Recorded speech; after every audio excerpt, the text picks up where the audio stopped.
kulanti wacan oo wanaagsan qiyaarta qiimaha ay qaayale ku xiran sahan cable TV waa markay muuqaalka loo cusub muuqaalkeenana waxaan ku qaadaa dhigi doonaa hadii Allah subhanahu wa ta'ala uu karaali noqdo qabsashadii reer Yurub ee galbeedka Afrika isagoona saxanayno noqon doono socon doona ilaa 3 ilaa iyo 4 xalqo inta aan ka gaari doono insha Allah fadlan hadii aad ku cusubtahay channelkan waxaan ku codsanaynaa inaad subscribe gareyso oo aadna furato gambaleelka si ay ku soo gaaraan macluumaadka iyo waliba barnaamijyada halkan soo galino hana iloowin inaad muuqaalka like saarto shiino share gareyso hana ka tagin qaybta commentiga hadii aad horey inala joogtaan waad ku maasan tahay share gareenta iyo waliba like saarada muuqaalka iyo waliba subscribe gareenta hana ka tagin qaybta hoose ee commentiga adigoo noo soo qori kara fikirkaaga kaga aadan muuqaalkan iyo waliba muuqaaladii hore aan u soo galinay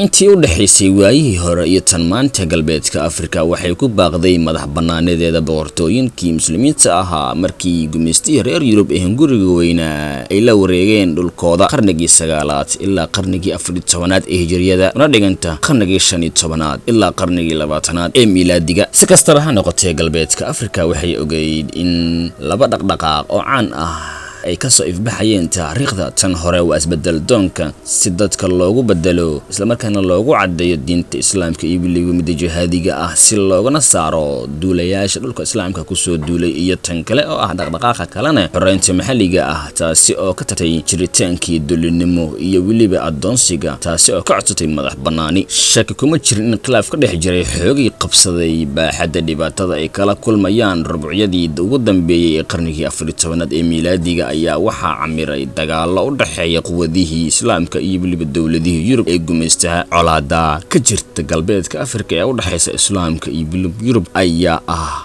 fiditaanka khilaafkooda ah in ay ka taqalusaan islaamka iyo waliba Andaluska dib markii muslimiintu u soo ambabaxeen Afrika si ay ugu bixiyaan ololaha baabi'inta kaniisadaha Kaatooliga ah ee ka dhanka islaamka Portugiiska iyo waliba Isbaanishka ayaa waxay ku soo baxeen burburinta Andalus iyagoona isgarabsanaya si wada jir ahna u hogaaminaya dhaqdhaqaaq muujinta juqraafiga taasoo keentay qabsashadii gobollo dhowr ah oo ka tirsan Aasiya Afrika iyo Ameerika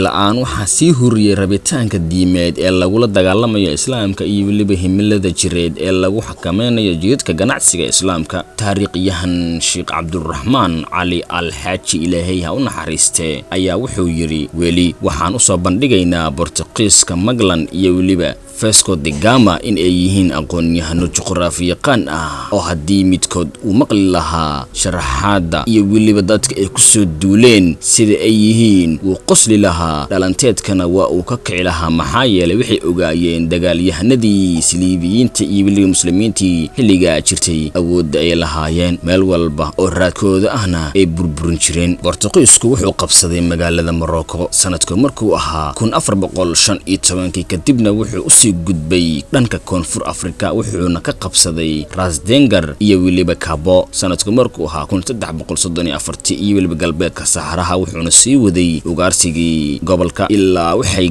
awoodeen 1444 in ay qabsadaan Cabo Verdean oo ay la wareegaan magaalada Senegal ee Dakar markii uu soo galay gumeystihii reer Yurub ee qotada dheera galbeedka Afrika Sri Lanka waxay noqotay xarunta caalamiga ah ee lagu ganacsado adoonsiga dadka Afrika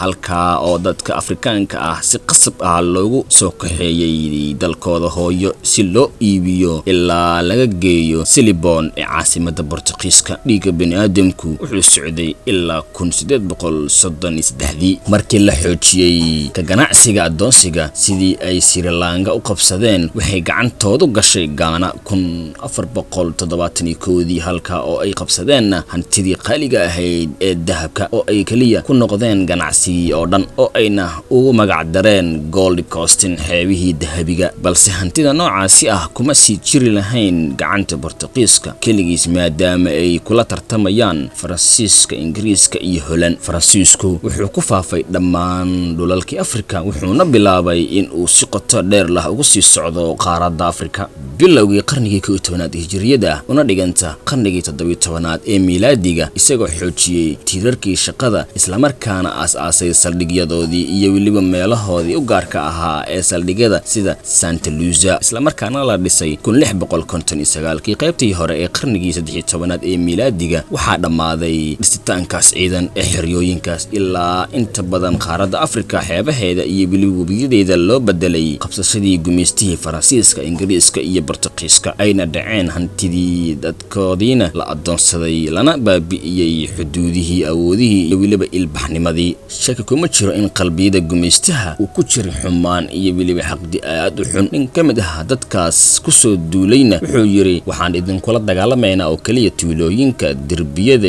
gadaashooda iyo fooqa korkooda. waddan kasta oo Yurub ah si xun ayuu shar ugu noqday kan kale, waxayna danaynayeen oo kaliya wadaaga gobolka, kaasi oo isku keenay iyaga abuuristii khilaafkaas, taasi oo natiijadii ka dhalatay ee noqotay shirkii Berlin, taasi oo la qabtay 1302 hijriyada una dhiganta November 1884 ilaa bishii Rajab 1303 ee hijriyada, isla markaana socday February 1885. guud ahaan waa naga inta qaybtii koowaad ee qabsashadii gumeystihii reer Yurub ee Afrika. inta ay ku kulmi doono qaybta labaad iyo weliba qormadan, waa aniga iyo bahda Sahan Cable TV oo idin leh amaano Allah, noola kulanta dambe oo xiiso leh.